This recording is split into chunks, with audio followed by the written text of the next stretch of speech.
तनी बतिया ली गाँव में का समाचार बाटे। बड़ा ढेर दिन हो गए बतिया।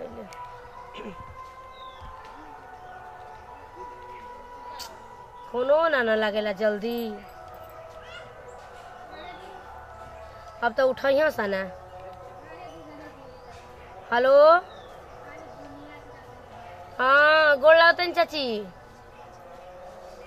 का समाचार? ठीक है बाटे, अपन कुल बता। अरे हमारी पतोहिन के बारे में मत पूछा, हमारे तो एकदम जाने अरे माई जिंदगी में फोन रखबे कबो सुख नहीं के। अच्छा ठीक बा चाची, बाद में बतियाव तनी। तू ठीक बाड़ी ना? ठीक बा कुल तनी बाद में बतियाव तनी। हाँ वह बबुआ बा छोटा का। ठीक बा हम करत तनी। उजन भैया भौजी बड़े दोनों मिलके का इकुल नौटंकी कैले बड़े घर में। ए बबुआ हम नहीं जानतनी कि का नौटंकी कैले बाड़न सन। आ तोहन लोग का करत जा, तोहन लोग का उन्नौ की माई का करत रही सन। अरे वो तो ठीके कहतिया, अगर नहीं पटा माने हमारा नहीं के बुझात कि सब कुछ हमारा लिया के देवे के बा, करे के बाटे। हैं आई अपन अपन भतार के कमाई खाते बाड़ी सा, चाहे तो ई फिर लड़त काहे बाड़ी सा अपन में? कैसे रहिए सर, घर कैसे चली? ये दिक्कत बा ना। रउआ ठीक बानी अपना जगह पे माई। अब चुप रहो, ठीक बोले। दिन भर बबड़ में तेल लगा ले तले चल तले बेहरानू मने करी बुधिया में तार बुधिया लग जाई का? लग जाई। बता बड़ा दिन भइले कर मेहरानू कहता अलगा होके के कतन क्योला शरम बा। अरे बबुआ नहीं पटा त केहू में त का करी? का पटत नहीं खे बनावती तोर मेहरान खाना। मने उ जेउन कहि तेने करबो। अब वो कहतिया कि हम सब कुछ करीला फिर भी मतलब देखो सब कहे बुद्धि विचार से तू ठीक बड़ो। आ मेहरारू के कहला में मत पड़ बबुआ, ठीक ना? ना मेहर बहुत बड़ा दिन पे दिन हम का संभाल के बोल, कैसे बोलल जाला। देखती कैसे बतियावता मेहरानू में न झगड़ा होता रे, हमनी निखे न झगड़ा होता। भैया रउआ दोनों सही बानी, हमहू और रउए के तरफ से बानी, लेकिन ओकरो तो देख के चले के पड़ी ना भैया। अरे मुड़िया गोड़ा हाथवा एक एगो मेहरानू बात पे चढ़ा दे कहतनी, तुरंत टैट हो तू जाए। अपनी ससुरारी लेके जो अपन मेहरारू आ तू अपनी ससुरारी जा स, जब मर जाब ना त आके इधर रहिए स। अरे माई बनल के खेल कर पहाड़ बहनी के का चीज के झगड़ा करते बता हमर मेहरानू का ना कर ले रे। तो करे ले त एकर मतलब के झगड़ा माने गांव घर से हसबौते ना बड़त। तो ये करो तो समझ में आवे के चाहिए। दिन भर मेकअप मार के बैठ जाती है, हालो हाय करते के जन काता नहीं रखले दिया। बबुआ तू अपन मेहरारू के कंट्रोल में कला, आ तोहरो के कहतनी, ठीक ना? अब कान खोल के सुन ल जा। हमार अभी मर्द कमाता आ हिम्मत नहीं के केहू जाने के तोहरी मेहरारू लोग के कि हमरा के बोल दिहन जा। बाबूजी के देन ह कि एकरा के पढ़ैलु क रुपया कमाला, क रुपया पूछा। ठीक बा हम जाता हम नहीं केहू के भैया, ताजा ना हम ना सुन सकब। आ जब मर जाब ना तबे झगड़ा रगड़ा करियो सा, अलगा बिलगा होखियो सा। जिंदा भइला पना अबे हमर कितना दिन ले मर्द कमाई, भगवान के हेतु से ठीक रही तो। टोकी के समझा दे कि मान ले कि आई भाई त खाना दाना कम से कम गोबर पानी करते सन त खाना हो त बनाओ, झगड़ा काहे से होई बता। ठीक बटे हम समझा दे तनी, टेंशन मत लो। आ तनी तोहनो लो समझा के रखा, जब मेहरारू के कपाल पर ना चढ़ावल जाला। हम देखली सुना आटा लेखा खानी ना ओकरा के बोले तो हम देखबे करेनी नहीं तनी छोटके अपना के ढेर तेज बनावतिया, हम बुझतानी। हमरा कैसे रे खाना आनी के मेहरानू के गोड़ दबाई, गोड़वा धई के मुड़िया पड़ा का दे। तू खूब तेरी हमारा के मारे लगेली दूसरे के दर्द मिलावता रह। तोरे तो करदानी है सब रह सब फोन करके उनकर से कह न देतनी कि होइसे अपनी अपनी मन के करत रहन स। समझाई के पड़ी ना, समझाई तो बाप रे बाप ए जे टोला महला के लोग मजे न लेता टे, यही जे केतर पतोई बाड़ी स। इनके समझा देतनी कि घर में कैसे रहल जाला, समझौनी तबे, लेकिन इनके बुद्धि कामे नहीं करत। कहाँ गइल बड़न देवर जी? अभी पता ना सुबह से कहाँ गइल बड़न, देखी ना ना तो मने न लगेला हमरा, पता न कहे पता न कहाँ गइल बड़न यार। बता के भी ना जाला ना कि हम हे जवा जातनी तनी ना, उनकरा चिंता रहेला ना कि हाँ भौजाई के बता देही। जहाँ जइह ना अपना मन के खाली घूमेलन फिरेलन, ना टाइम से खाए के बना पिए के। हमरा पता न काहे इनकरा इतना चिंता होला, समझे में ना आवेला। फोनो कहीं कहा तो फोन करती ना कि कहाँ बड़न ऐतन घर तो बार तुमके बताएम कि हाँ कहाँ घूमो तोड़ा इतना बिना बतैली इज्जत काहे नहीं कर। आ जाओ तरह तो हम पूछत रही ना उनका से, तब उनका समझ में आई।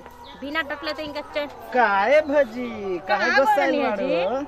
कहाँ करनी है? कहीं ना कहीं नहीं लव यू सोना। अरे बाप रे बाप, यही आदा पर तो हम फिदा बानी रौरा। जाना तनी रौरा में का अच्छा लगेला, जब रौरा बोली ना ना का हो भौजी मत पूछे, यही में हम फिदा बानी जी। जाने के रौरा अब तो हमरा के भुला गईनी। बताई हम का कहला रहनी, हम भुला गईनी। बतिए रौरा प्यार में पिघल गईनी। ई बताई पहले रौरा कहाँ इतना घूमत हनी? अरे हम तो तोहरे खातिर होटलाली लावे गए रहनी। कहाँ ले बिन दिखाई तनी तब? अब लाइव ना रख दे रे बनी घर में, अभी चोरा के माई से लाइव। देखी रोज कहीं जाते तब बता के जाई हमरा, ठीक है ना? पर मेरा को बता के मत जाई, हमरा बहुत प्रॉब्लम होला, ठीक है ना? जी तू तो एकदम गुस्सा जालू एकदम तुरंत। ए अरे जी हम रौरा कितना का प्यार करीला तुझसे। तो हमू तो रोज से बहुत प्यार करना ना। तो बताइए अभी तक हम खाना नहीं खैले, सिर्फ रौरा से तो नहीं खैले ना। खाना खाए के चाहिए नु। तो आखिर रौरा खाइम तब ना खाइम। अरे हम तो खा ले। खा लेम कहले रहनी। बताएं ए जी हमरा मार्केट जाए के बताने, हमरा घूमे के बात मन करता ना रौरा संग तनी अच्छा घूमे। अच्छा तो मार्केट जाए के बाद चोरा छिपा के जायल जाई, गाड़िया भी मतलब मिली तब ना। और मेहरारू न बिया कोई हाँ। नैहर कहानी के भेज दे तोकरा के जी। ओके भेजे के पड़ी तब तक। तब नैहर भेज दी, कोनो बहाना करके नैहर भेज दी। हाँ। तब हमनी के खाली रहल जाए, ठीक है हाँ ना। हाँ तब गाड़ी लेके चलल जाई, काहे कि ऐसे में केहू देख ली गाड़िया पे तो अरे दिक्कत बाप हो रे जाई। बाप, रुकी ना तनी जा बैठे दी हमरा के। पूरा दिक्कत हो जाई। जाना तनी हम रोर ना रहे ना घर बा त हमरा तनको मने ना लागेला जी। थोड़ा सा भी मन नहीं खेरोवा बिना लागत, लेकिन का करे मेहरारू खचड़न बिया, बहुते डर लागेला मेहरारू से। हाँ वो तो बिया तब ही तो हम उसे नहीं पटेंगे। अब रउआ के पीछे काहे बनी ये खातिर ना। रोरो डरानी हम जाना तनी। हाँ तो चुप रही। खचड़ी बिया ना तो का कइल जाओ। तो इतना थोड़े डराए के चाहिए जी। रोज समझत तो ना का कि हम रोज से कहीं? प्यार न करी ना बहुते। यार तो हमहू करी ना बहुत, लेकिन वो खचड़ी बिया तो उसे बच के रहे के पड़ी ना। नैहर भेज ना दी, हम कहती नैहर नैहर वो भेजिए। भेज दी, समझ गई भेज ना। दे अब। का हो छुटको कजी देवर जी हाँ? इन्हीं कहाई लला के खेते में खाद डाले के बाद खाद ले ले आई। हाँ, मैं हाँ, खदे लियो तनी का। जात रही तनी भौजी से बतियावे लगनी है। देखी ई लासुर फुसुर छोड़ दें, ठीक ना। ऐसे बतियावत रहनी काम के बाद तनी। काम के बाद जात केवन काम भौजाइन से रहत बाटे। मार्केटवा जाके रहना तो सोचनी कुछ का और मर्द नहीं खा अरे से तो मंगा ले का तू। हो गइल, मजाक ना कर सकी ना हम। देवर हम तो केरा से मजाक करे जाई। देखा कनी अजीब बात मजाक बाटे। तो हर कलर के होला, ठीक ना। तो मजाक अपनी मर्दे से कल। अरे हंसी मजाक भइली के उनकी तू हमके डहर पहुंचावा दा त हाई क दा। ई कुल देवर से कहल जाला कि मर्द से कहल जाला हो। अच्छा हाँ हाँ हम कहत यही रही गने गांव में हंसत बाटे। अरे त तनी काम धनमुनिया के ना रहे जाए लू के तू ओकर सामने बतेले बड़ा जा कि जाके कहले बिया कोई जानी से कि वो अपनी देवरा के लागत के तू कहले बिया। दीदी सुनी ऊ तो अभी बाड़ी ना, ठीक बा। देख आ तू तोर बबरिया उखाड़ दे तोर माई, ठीक ना। इतनी अरे समझ तो दिया माई के हम कुछ गलत नहीं करत, हम तो गलत केहू ना करेला, लेकिन ई समाज सोचता गलत, ठीक ना। हाँ गलत केहू नहीं कर। तोर बियाह शादी ना होई हाँ हाँ हाँ, वही है। होई ना। तो जा तोर माई बोला तो तो जा। हम वही भौजी से बतियावत तू रहनी लोग अपन तनी। एक ठीक कहानी बा है, कहानी चलत अरे रुक भौजी, एक मिनट रुक। खराब हो जाए एक्शन। एको काम ना कइला, ठीक ना। ए दीदी, इनका देखिए, मेहरा रुसी दीदी, लगा हमारी बात करी। सुनिए, हम बहुत- अच्छा इहे तू बताओ कि तोहरे मर्दा के लंगवा केनो भौजाई जाके बैठी तो तोके नीक लागी। अरे भौजी हम एहंगा बात करत रहनी हाल के देखी में। जाई उठी जाए अपनी माई से गरिया उतरियो से गरिया उतरी नहीं कि का बताए कि एंगने हार्ट का बीमारी वाले ब्लड प्रेशर हाई बाटे, ठीक हाँ तो ना। हम जाते रहनी जात हैं। अब तो राज करब मर जाई बुढ़िया तो हमनी के ना दुआरी पे बैठल तड़ी तो कौआ बिलाई हाका तड़ी। आ देखो ई कुला तो छोड़ दो, ठीक ना। नहीं तो हम ढेर देले ना संभार केहू के तू बनाओ तो नहीं कुछ बिगड़ ही के सिखाओ तड़ू। हैं लोग का कहता हो तो के शर्म नहीं खियावो। ये ना कहता कि नैहर का ये कुल देखले बड़ी सो तो का नैहरो को माई बाप का नाम हंसवाओ तड़ू। का बोल के चल जाली ना। अब इनके से हम कितना रोहन खराब हो जाता ना। का बता लगे ना मेहरारू बेना है तू एकर इतना चिंता काहे रहताटे। बताओ दूनो तो बताओ ई छोटका के रोहन इतना खराब हो जाताटे ना। हैं हाँ वो माई छोड़ के नैहर रहस, नैहर ना रहियन जब ना तब नैहरे रहतरी तो का करो। हेजा रही तो अपन मर्द के देखित ना तो छोड़ दे तारी दूसरा पर तो जा छोड़ दे तारी बिगाड़ देली सब बस खुदे जाने ली। मैं नैहर का मजे मारल निकल जाला इनकारा। अपना घरे दुआरे दुख सुख में रहे के चाही तो छोड़ दे तारी भतारे के अपने नैहर मजा मार तारी एजा भतार कुछ करो चिंते नहीं खे रह। एक हम समझावत तनी बताओ जब एथु बाटे दोनों भौजाई है से तो ओकरो से तो बोले बतिया के चाहिए। ओकरा से हंस हंस के बोलता बतियावता दिन रात लगे सटा रहता टे जरूर कोनो बात बताबे ना। बताओ हो हमारे भरोसा नहीं थू के गइल बिया एकरा के ना डाटम बोलम तो ये मेरे लड़का के बिगड़ते ना बिया। ये कोनो बात भइल समझाओ तनी ओकरा के निमन से कि कितना खराब मौगी रहली से तो अपने मौगी कामे आवेली सब। अजीब हुई। अरे समझा दें जी एकदम औत को देले बाना सही। हम आहू देखा नहीं हो ओई खटिया में बैठ के कहते हमके नैहर पहुंचा द हमके नीक नहीं जैसे लागता कि ओकर भतारा देवर ह आ देवरा मरद हवे।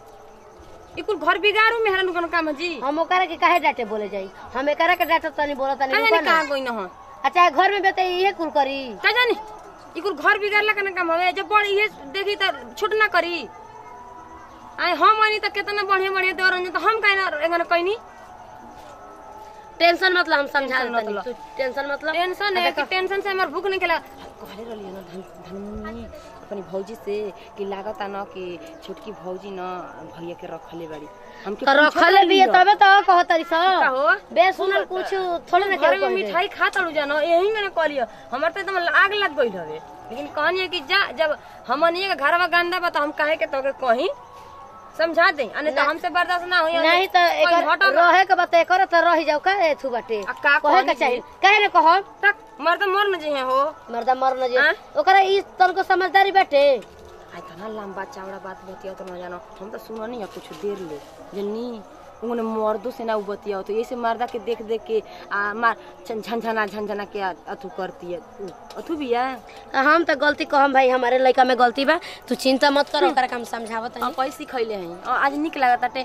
तब तो देवरा के तनी गोड़ दबा दिए तनी ओकर कपड़ा धो दिए बड़ा देवरा के छोटका के कैले रहनी ओकर मेहरा नहीं के तनी नैहर न चल जाती है और क्या करती है चल जा ससुरारी हो जा रह नमस्कार प्रणाम हम खुशी गोड़ छुके गोड़ लगतनी आई देखिए हमने की वीडियो बनाते अपन टीम बाटे तो वीडियो अच्छा लगता है दिल से लाइक करो जा शेयर करो जा सब्सक्राइब करो जा कमेंट बताओ कि वीडियो कैसन लागल। नमस्ते प्रणाम पूरा भोजपुरी समाज के गोड़ से गोड़ लागतनी हम सोनी सुमन और आगे ममता जी बोलो। नमस्कार प्रणाम हम ममता यादव आप सब भोजपुरी समाज के गोड़ चुके गोड़ लागत नहीं